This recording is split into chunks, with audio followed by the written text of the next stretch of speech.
राजा परीक्षित के जन्म की कहानी। परीक्षित के जन्म की कथा महाभारत के युद्ध के समय की है। जब द्रौपदी को इस बात की जानकारी मिली कि अश्वत्थामा ने उसके 5 बेटों की हत्या कर दी है, तो उसने अनशन करने की ठान ली।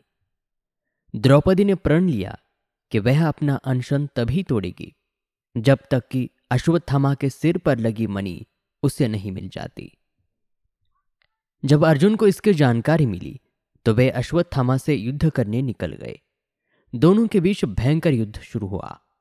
अर्जुन को मौत के घाट उतारने के लिए अश्वत्थामा ने अपना ब्रह्मास्त्र निकाला। यह देख अर्जुन ने भी अपना बचाव करने के लिए ब्रह्मास्त्र का प्रयोग किया। तभी वहां नारद और ऋषि व्यास पहुंचे और उन्होंने ब्रह्मास्त्र का इस्तेमाल करने से मना किया। इसके बाद अर्जुन ने अपना ब्रह्मास्त्र वापस कर लिया, लेकिन अश्वत्थामा ने ऐसा नहीं किया। दरअसल अश्वत्थामा 5 पांडवों के कुल को नष्ट करना चाहता था, इसलिए उसने अपने ब्रह्मास्त्र की दिशा बदलकर अभिमन्यु की पत्नी, जो कि गर्भवती थी, उसकी ओर कर दी। इस पर भगवान कृष्ण ने कहा, अभिमन्यु की पत्नी उत्तरा को परीक्षित नामक बेटे के जन्म का वरदान मिला है, इसलिए वह जरूर जन्म लेगा।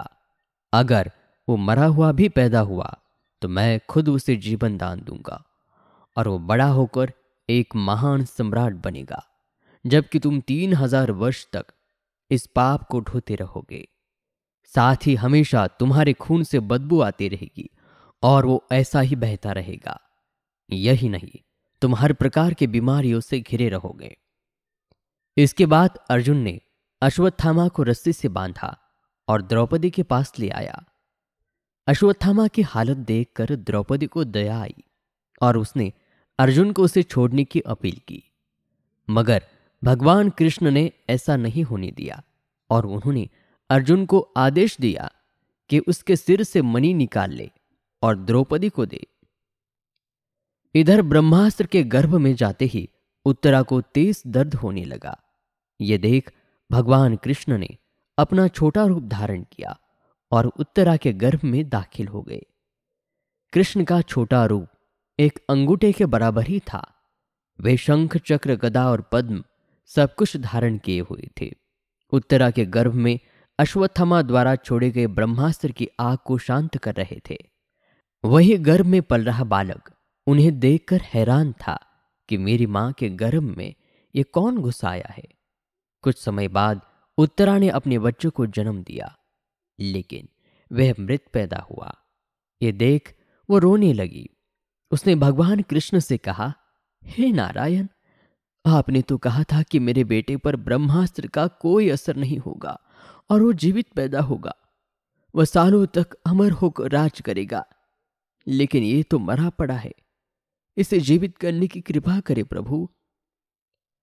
उत्तरा की बात सुनकर भगवान कृष्ण तुरंत प्रसूति गृह में प्रवेश किए और कहा, हे पुत्री, तुम दुखी न हो, तुम्हारा बेटा जरूर जीवित होगा। मैंने खुद इसके जीवन की रक्षा की है। और इसके बाद भगवान कृष्ण ने मृत बालक पर अमृतमय नजरें डाली और कहा, अगर मैंने जीवन में कभी भी झूठ का साथ नहीं दिया और हमेशा ब्रह्मचर्य के नियमों का पालन किया है, कभी किसी लड़ाई में अपनी पीठ नहीं दिखाई है और न ही कभी अधर्म का साथ दिया है, तो अभी इसी समय अभिमन्यु का यह पुत्र जो मरा पड़ा है वो जीवित हो जाए। और इतना कहने के बाद कृष्ण ने जब उस मृत बालक पर अपना हाथ डाला तो वह जीवित हो गया और रोने लगा।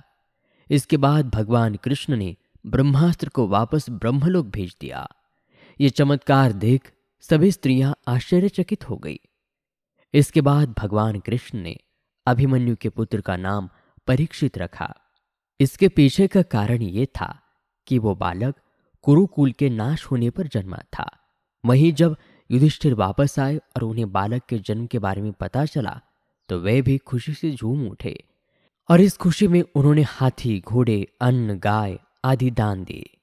इसके बाद उन्होंने ज्योतिष को बुलाया और इस बच्चे के भविष्य की जानकारी ली।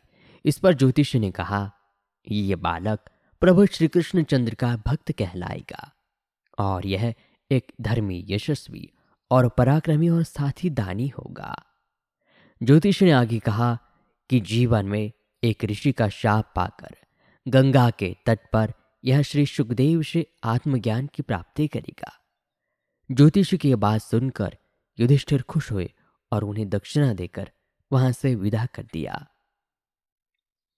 इस कहानी से हमें यह सीख मिलती है कि कभी भी किसी कार्य को छल कपट के साथ पूरा नहीं करना चाहिए, इससे हमारा ही बुरा होता है। और इसी के साथ ये कहानी यहाँ पर समाप्त होती है। यह आपको कैसी लगी हमें ज़रूर बताइए।